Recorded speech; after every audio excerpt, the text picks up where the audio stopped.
નમસ્કાર વિદ્યાર્થી મિત્રો, હું doctor Meena Rajput, assistant professor શિક્ષણશાસ્ત્ર વિભાગ, ડૉક્ટર બાબા સાહેબ આંબેડકર ઓપન યુનિવર્સિટીના ચૈતન્ય સ્ટુડિયોમાં આપ સૌનું સ્વાગત છે. વિદ્યાર્થી મિત્રો, આપણે વાણિજ્ય શિક્ષણ પદ્ધતિ એટલે કે વાણિજ્ય વ્યવસ્થાનું અધ્યાપન એમાં ES 118માં આપણે શિક્ષણની પદ્ધતિઓ વિશે વાત કરીએ છીએ, જેમાં આપણે વ્યાખ્યાન પદ્ધતિ, કથન ચર્ચા પદ્ધતિ, પ્રોજેક્ટ પદ્ધતિ વિશે અગાઉ વાત કરી ચૂક્યા છે અને આજે આપણે સ્વાધ્યાય પદ્ધતિ વિશે વાત કરીશું. એટલે કે સ્વાધ્યાય પદ્ધતિ એટલે શું અને સ્વાધ્યાય પદ્ધતિનું શિક્ષણમાં શું મહત્ત્વ છે એ વિશે આજે આપણે આગળ વાત કરીશું. આ પદ્ધતિ એ સ્વ અધ્યયનનું મહત્ત્વ એ વિશેષ રહેલું છે. આ પદ્ધતિનો મૂળ હેતુ વિદ્યાર્થી જાતે અધ્યયન કરવાનું કૌશલ્ય, શક્તિ કે આવડત કેળવવાનો છે. એટલે કે સામાન્ય રીતે જોઈએ તો વિદ્યાર્થી જાતે સ્વઅધ્યયન કરતો શીખે એ એનો મુખ્ય હેતુ છે. આજે સૌ કેળવણકારો સ્વીકારે છે કે અધ્યયનની સમગ્ર પ્રક્રિયામાં અધ્યયન કરનાર એ સક્રિય બને તે ખૂબ જરૂરી છે. એટલે કે અહીંયા અધ્યયન કરનાર એટલે કે વિદ્યાર્થી, શિક્ષક, વિદ્યાર્થી અને પુસ્તક એ ત્રણેય એકબીજા સાથે કળીરૂપ જોડાયેલા હોય છે. એમાં શિક્ષક અને વિદ્યાર્થી એ મહત્ત્વના બિંદુઓ છે. એમાં પણ શીખનાર એટલે કે વિદ્યાર્થી એ એના કેન્દ્ર સ્થાને આપણને જોવા મળે છે. એટલે કે શીખવા માટે વિદ્યાર્થી એ કેન્દ્ર સ્થાને છે. આ માટે સ્વાધ્યાય પદ્ધતિ એ ખૂબ જ અસરકારક અને સ્વ અધ્યયન માટે ખૂબ જ મહત્ત્વની સ્વાધ્યાય પદ્ધતિ છે. બાળક જન્મે છે ત્યારે શાળાએ જાય છે, ત્યાં સુધી તેને અનેક જાતના ખ્યાલો, એના અનુભવો તેમજ અમુક વસ્તુઓ પણ એ શીખે છે. આથી દરેક બાળકમાં સ્વઅધ્યયન કરવાની શક્તિ રહેલી છે. આપણે જોઈએ છીએ કે બાળક નાનું હોય છે ત્યારે એ કોરી સ્લેટ જેવું હોય છે.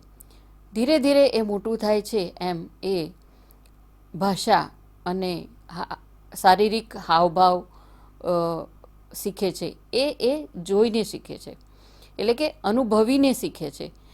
માતા પિતામાંથી તેમજ ઘરમાં, પરિવારમાં વડીલો સાથે રહીને એ એમના અનુભવો અને એમનું શારીરિક વર્તન, ભાષા વગેરે બાળક એ જોઈને શીખે છે. એટલે કે બાળક એ પ્રવૃત્તિ સાથેનું એક ઔપચારિક શિક્ષણ એને અહીં મળી રહે છે. આથી શિક્ષકોનું માનવું છે કે એમ જ વિદ્યાર્થીઓને શીખવીએ છીએ તે ખોટું છે. એટલે કે એમ જ જો વિદ્યાર્થીને શીખવવામાં આવે તે એ યોગ્ય શિક્ષણ નથી એવું એ એમનું માનવું છે. એમ કહીએ તો ચાલે.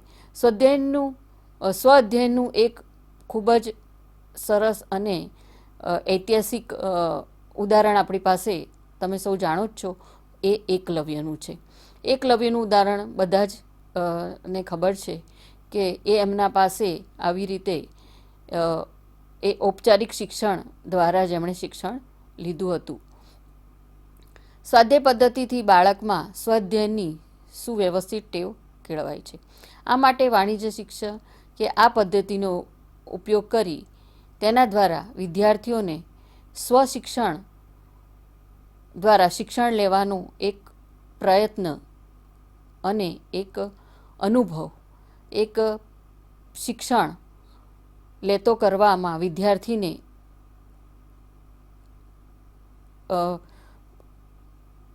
આ પદ્ધતિનો એ ઉપયોગ કરે છે. ત્યારબાદ છે આ પદ્ધતિના કેટલાક ફાયદાઓ આપણે જોઈએ તો બાળકમાં રહેલી સ્વાધ્યાયનની શક્તિઓ વિકાસ માટે આ પદ્ધતિ શિક્ષણ ક્ષેત્રે ખૂબ જ ફાયદાકારક સાબિત થઈ છે.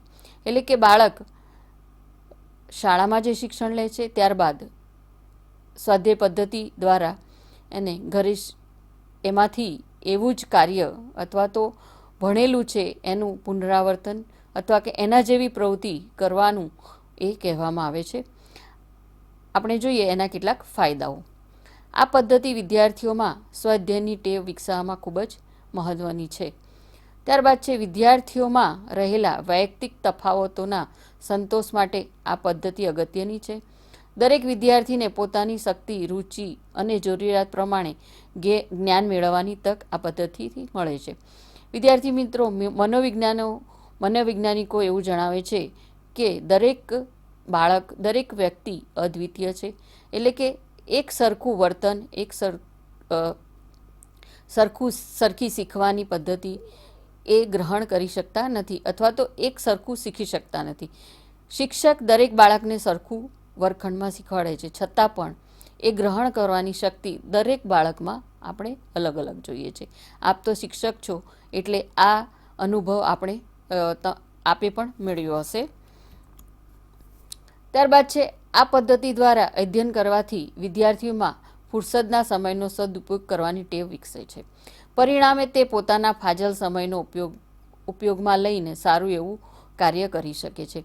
એટલે કે વિદ્યાર્થી જ્યારે વર્ગખંડમાં ભણ્યો હોય છે, એની એવી તીવ્રતા અને એવી શીખવાની તીવ્ર ઈચ્છા હોય તો એ પોતાના ખાલી સમયમાં એ સમયનો સદુપયોગ કરી શકે છે અને એના કરતાં પણ સારી એ વિષયમાં વધારે એ માહિતી મેળવવાની એની તીવ્ર ઈચ્છાને એ સંતોષી શકે છે.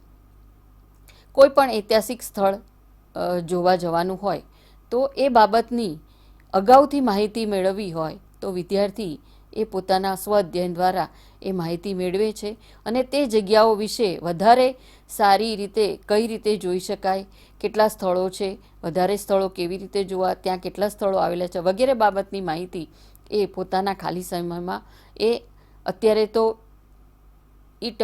ટેકનોલોજી દ્વારા ઘણું જ આગળ વધી ગયું છે અને તે દ્વારા વિદ્યાર્થીઓ પોતાની જાતે સ્વ અધ્યયન કરી અને ખૂબ સારી એવી ઊંડાણપૂર્વકની માહિતી એકઠી કરી શકે છે અને પોતાની સમસ્યાઓના સમાધાન પણ મેળવી શકે છે. આ પદ્ધતિ દ્વારા શિક્ષણ કરવાથી બાળક શિક્ષણ ક્ષેત્રે પરાધીનતામાંથી મુક્ત બને છે અને શિક્ષક પર અવલંબન રાખ્યા વિના શીખતો થાય છે.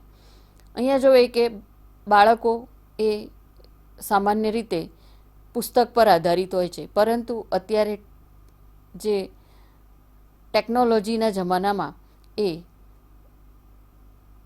અન્ય એની વિવિધ પ્રકારની વેબસાઇટ પર જઈ અને એ પોતે જુદા જુદા અનુભવો અને શીખવાનું, સ્વ અધ્યયન કરવાનું એ શીખે છે. આ પદ્ધતિ દ્વારા અધ્યયન કરતા વિદ્યાર્થીને સંદર્ભ સાહિત્યનો ઉપયોગ કરવો પડે છે. આથી સંદર્ભ સાહિત્યના ઉપયોગની પણ એને તાલીમ મળે છે. ઈ શિક્ષણ એટલે કે ઈ ટેકનોલોજી દ્વારા પણ એ ખૂબ જ પોતાના વિષયમાં સારું એવું જ્ઞાન પ્રાપ્ત કરી શકે છે. હવે જોઈએ એના ફાયદા આપણે જોઈએ. ત્યારબાદ સ્વાધ્યાય પદ્ધતિના કેટલીક મર્યાદાઓ પણ રહેલી છે. આપણે આગળ એની મર્યાદાઓ જોઈએ તો સ્વાધ્યાય પદ્ધતિથી વાણિજ્યનું શિક્ષણ કરવાથી અનેક ફાયદા થાય છે, છતાં પણ આ પદ્ધતિની કેટલીક મર્યાદાઓ પણ રહેલી છે, જેનાથી આપણે સજાગ રહેવું જોઈએ. સ્વાધ્યાય પૂર્વ આયોજિત ન હોય, તેની રચનામાં ખામી હોય, તેની ભાષા સ્પષ્ટ અને સરળ ન હોય તો તેની સૂચનાઓ વિદ્યાર્થીઓ સમજી ન શકે તેવી ભાષામાં સ્વાધ્યાય પદ્ધતિનું ધાર્યું પરિણામ આપી શકતા નથી. એટલે કે ક્યારેક એવું થાય કે આયોજન વગરની જે બાબતો છે એ જો યોગ્ય દિશામાં ન હોય તો એ ધાર્યા પરિણામ આપણને આપી શકતું નથી. સ્વાધ્યાય પદ્ધતિના ઉપયોગ વખતે શિક્ષક તદ્દન નિષ્ક્રિય રહે તો પણ આ પદ્ધતિનો હેતુ એ સળતતો નથી અથવા તો સિદ્ધ થતો નથી. સ્વાધ્યાય વિવિધતા ન હોય તે વળી શિક્ષકે તૈયાર કરેલ સ્વાધ્યાય વધુ પડતું બોજારૂપ થઈ જાય તો વિદ્યાર્થીઓ ઉત્તેજિત થવાને બદલે નિરાશાનો ભોગ બને છે. અહીં આપણે જોઈએ તો જ્યારે શિક્ષક એ વિદ્યાર્થીની વયકક્ષા અને એ શીખી શકે એવી બાબતોને ધ્યાને લઈ અને એ કાર્ય કરે તો જ એ સારી રીતે એના પર ધાર્યા પરિણામો એ વર્ગખંડમાં મેળવી શકે છે. તેમજ વિદ્યાર્થીઓનો રસ, રુચિ અને એને અનુરૂપ તૈયારી થાય તો જ એ વિદ્યાર્થીઓ એ ઉત્સાહી બને છે શિક્ષણ કાર્ય કરવા માટે.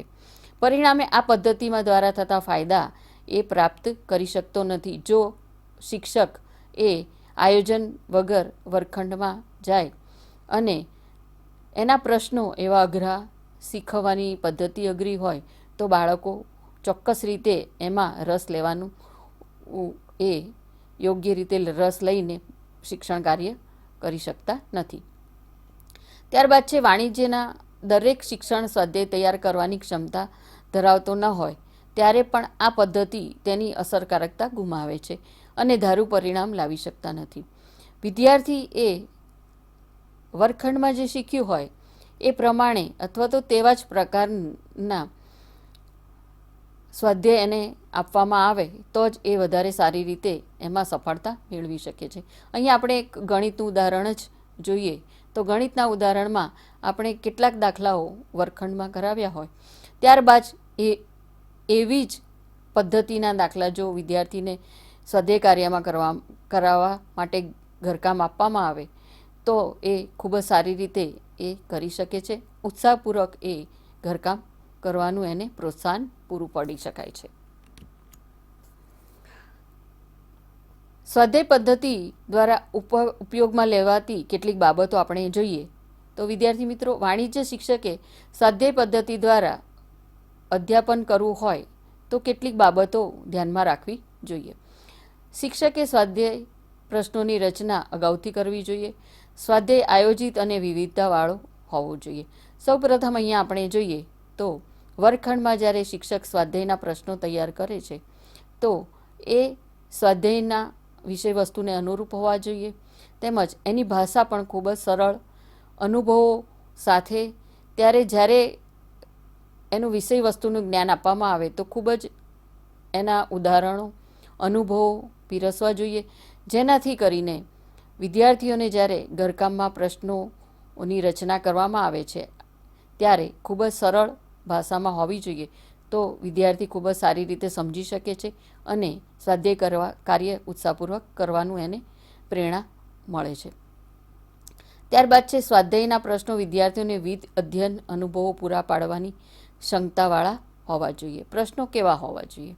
તો પ્રશ્નો સરળ, વિદ્યાર્થીને સમજાય તેવી ભાષામાં હોવા જોઈએ તો એ ખૂબ જ સારી રીતે એમાં એ પોતાની સફળતા મેળવી શકે છે.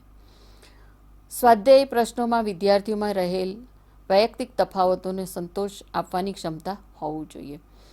આપણે જોઈએ કે દરેક વ્યક્તિ એ અલગ અલગ એનામાં અનુભવો હોય છે. વૈયક્તિક તફાવતો એ આપણને જોવા મળે છે. વર્ગખંડમાં દરેક વિદ્યાર્થી એ અલગ અલગ હોય છે. એને ગ્રહણ કરવાની શક્તિ અલગ હોય છે, શીખવાની શક્તિ અલગ હોય છે. તો આ બધા તફાવતોનો સંતોષ એ સ્વાધ્યાયના પ્રશ્નોમાં વિદ્યાર્થીઓમાં રહેલા તફાવતને એ દૂર કરવાની ક્ષમતા ધરાવે છે.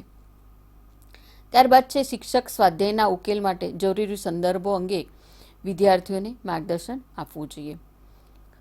અભ્યાસક્રમ એ મર્યાદિત વિષયવસ્તુ સાથે સંકળાયેલો હોય છે અથવા તો તૈયાર થયેલો હોય છે ત્યારે વિદ્યાર્થીઓને એથી પણ વધારે જ્ઞાન મેળવવું હોય તો એના માટે એ સિવાયના અનેક સંદર્ભ પુસ્તકોનું માર્ગદર્શન આપવું જોઈએ જેથી એમાં ઝીણવટતાપૂર્વકનું જે જ્ઞાન છે એ વિદ્યાર્થી એમાંથી મેળવી શકે છે.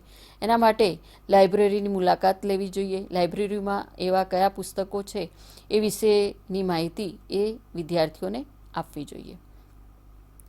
શિક્ષકે વિદ્યાર્થીઓને ઉકેલેલા સ્વાધ્યાયની તપાસણી કરવી જોઈએ. આ પદ્ધતિની સફળતા તો તપાસણી અને ભૂલ સુધાર પર રહેલી છે. આથી શિક્ષકે વિદ્યાર્થીઓ પાસે ભૂલ સુધરાવવી જોઈએ. અહીંયા આપણે ફરી સ્વાધ્યાયની વાત આવી કે શિક્ષકે દરેકના સ્વાધ્યાય તપાસવાનો સમય ન મળતા વિદ્યાર્થીએ પોતે જાતે એ સ્વાધ્યાય તપાસવા જોઈએ. એની ચાવી આપવામાં આવે છે શિક્ષક દ્વારા અને એ પ્રમાણે વિદ્યાર્થીએ એ ચાવી મુજબ એટલે કે એ એના જવાબો મુજબ પોતે કેવા સ્વાધ્યાય કાર્યના જવાબ લખ્યા છે એ પ્રમાણે એણે ખૂબ જ પ્રામાણિકતાપૂર્વક ચેક કરવા જોઈએ અને પોતાની ભૂલ ક્યાં છે એ જાતે જ સુધારવી જોઈએ.